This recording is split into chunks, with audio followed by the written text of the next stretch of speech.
Bismillahirrohmanirrohim. Assalamualaikum warahmatullahi wabarakatuh.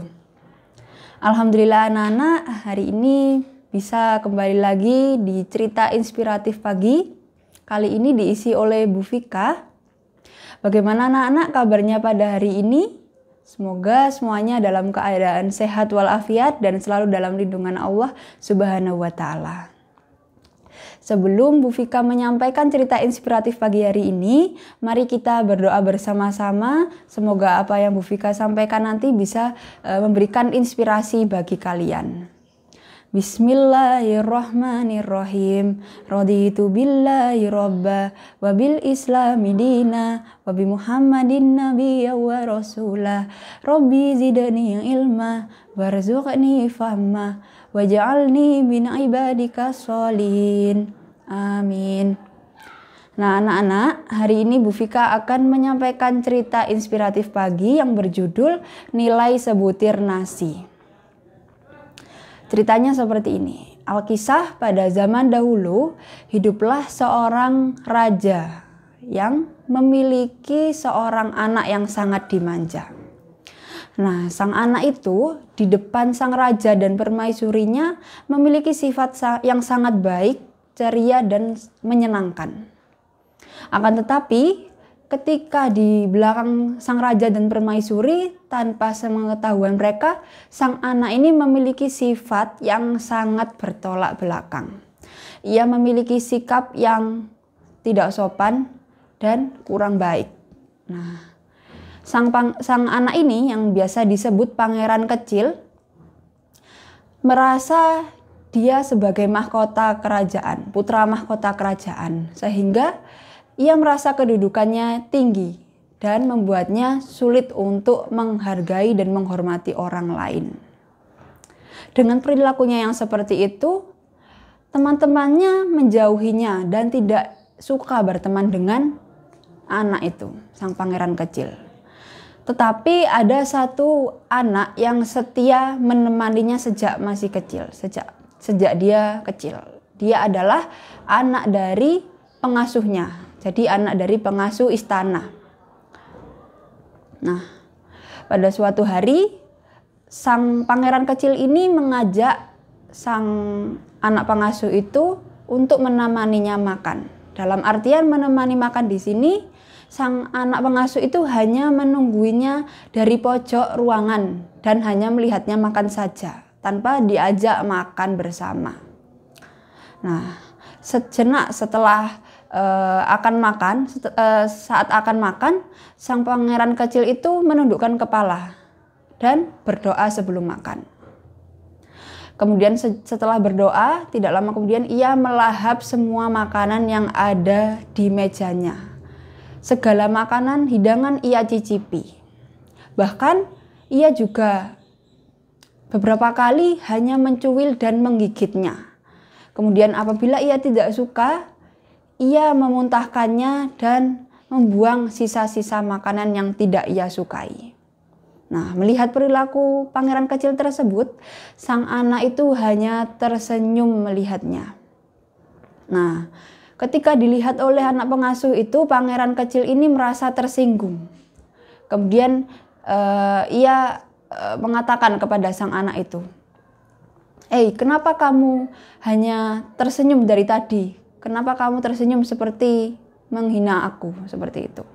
Kemudian si anak itu berkata, dengan berani ia menjawab, "Aku melihat kamu berdoa tadi sebelum makan.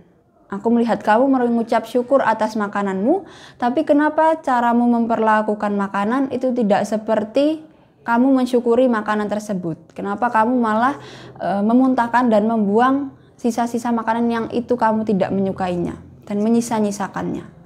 Kemudian sang pangeran kecil itu malah membantah ucapan anak kecil tadi. Ia mengatakan bahwa anak kecil itu sok tahu, merasa paling bisa.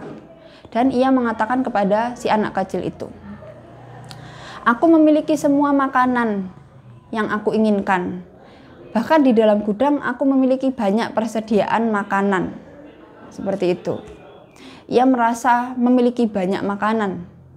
Kemudian sang pangeran kecil dan si anak pengasuh tadi berjalan ke arah gudang.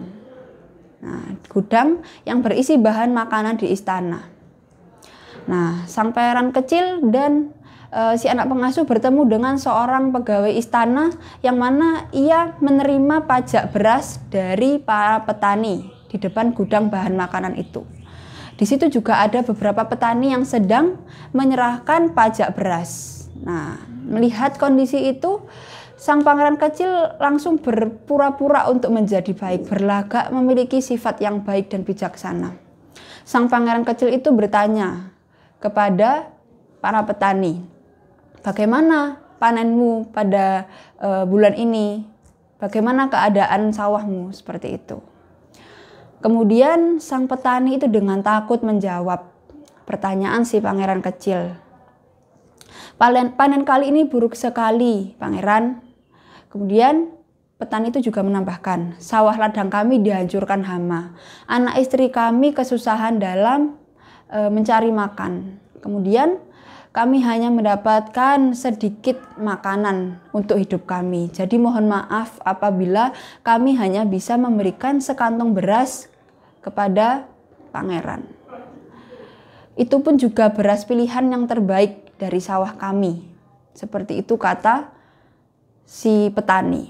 Nah, mendengar pernyataan dari si petani itu, sang pangeran kecil terkejut dan ia tersadar bahwa ternyata selama ini rakyatnya menderita dan terancam kelaparan di samping kehidupan dirinya yang terus menyia-nyiakan makanan yang ada di depannya.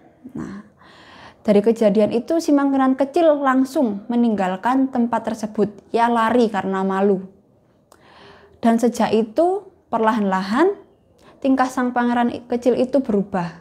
Ia mulai bisa menghargai dan menghormati orang lain.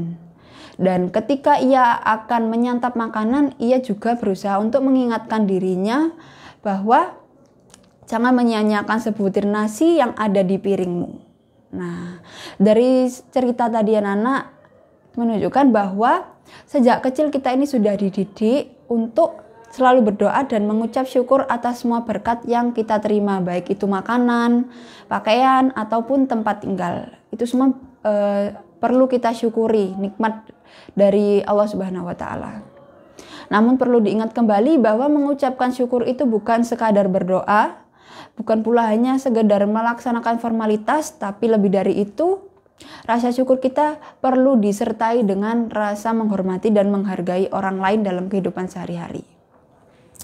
Sebelum butiran nasi yang kita makan sehari-hari memuaskan dan mengenyangkan perut kita, kita perlu memikirkan bagaimana kerja keras dan usaha petani untuk bisa menghasilkan beras tersebut.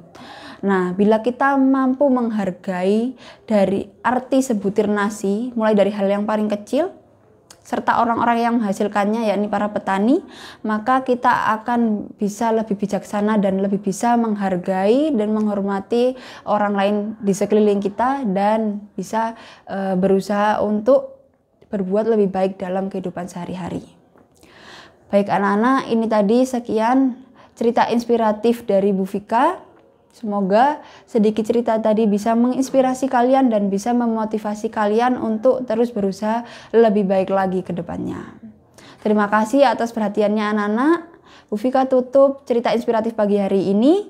Wassalamualaikum warahmatullahi wabarakatuh.